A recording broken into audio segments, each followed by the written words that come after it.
En este video no te voy a hablar de cómo usar hongos en bosques y ver cómo los árboles se derriten o cómo los colores se intensifican. Ese es el uso más recreativo. Y aunque personalmente creo que no tiene nada de malo, creo que este otro uso que te comentaré hoy es mucho más interesante porque puede ayudar a sanar aquellas trabas mentales que afectan a muchas personas, como la depresión, el estrés postraumático, la ansiedad y otros padecimientos de la mente. Por supuesto, esto no es una invitación para que consumas hongos, más bien es una invitación para que te informes sobre estos organismos tan interesantes que se encuentran en la naturaleza y que tienen un papel vital en la Tierra, ya que entre algunas cosas descomponen la materia orgánica muerta.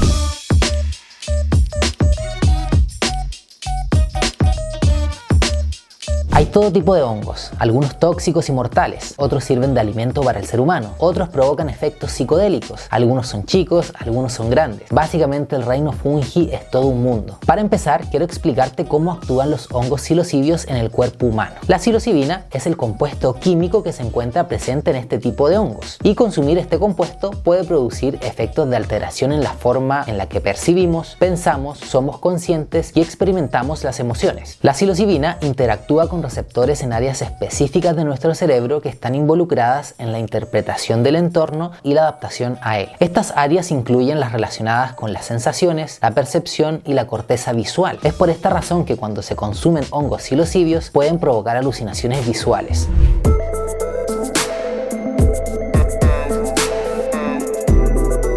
En un video que subí hace algunos meses, compartí mi experiencia con alucinaciones visuales causadas por la psilocibina. Describí estas experiencias como vívidas, coloridas y altamente perceptivas, con efectos visuales que incluían patrones en movimiento, distorsiones de las formas y tamaños, intensificación de colores, brillos y destellos. Es importante tener en cuenta que estas alucinaciones pueden variar significativamente entre cada persona, así como también dependerán de la dosis utilizada.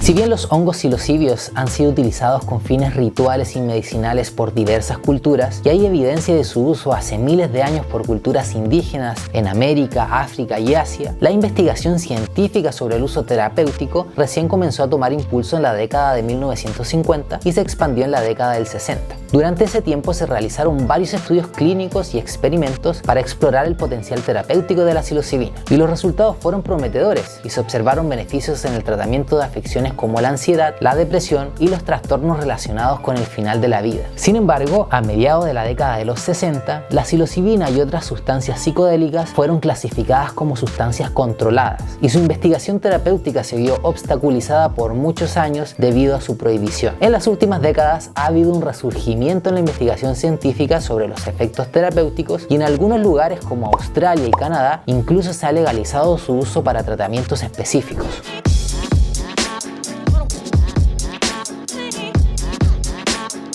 Desde un punto de vista más práctico, los expertos en la materia señalan que para verse realmente beneficiados de alguna terapia con psilocibina, se debe considerar el estado mental antes de consumir y el entorno donde se consumirá. Para estar en el estado mental adecuado, lo primero que se recomienda es prepararse buscando información sobre los efectos, estableciendo una intención clara y personal del consumo. Por ejemplo, si la persona padece de alguna afección mental, debe tener clara su intención de lo que busca mejorar. Lo segundo es una actitud de curiosidad y aceptación. Esto implica estar dispuesto a explorar y enfrentar cualquier contenido emocional que pueda surgir de la experiencia. Y finalmente, confiar en el proceso y entregarse a la experiencia sin intentar controlarla.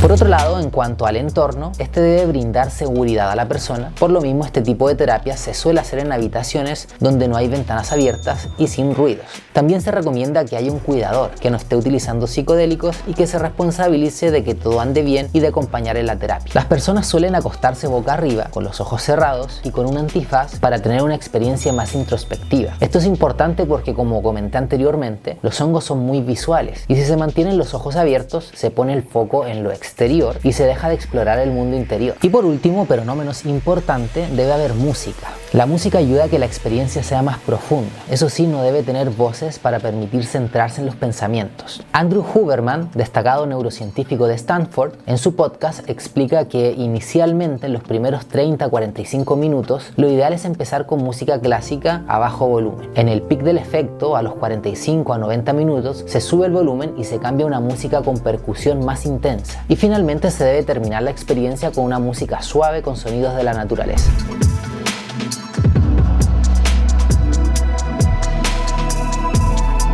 La dosificación es todo un mundo, pero en general una microdosis se considera una cantidad menor a 0,25 gramos, una dosis baja entre 0,25 a 1 gramo, una dosis media entre 1 a 2,5, una alta entre 2,5 a 5 y una dosis muy alta o visionaria, como también se le conoce, supera los 5 gramos. Por supuesto, esto es relativo, ya que al igual que ocurre con las flores y el THC, la concentración de psilocibina presente en el hongo dependerá de factores como la variedad, su conservación, la forma de consumo, si están frescos o secos, etc. Además, la percepción y la experiencia puede variar entre cada persona.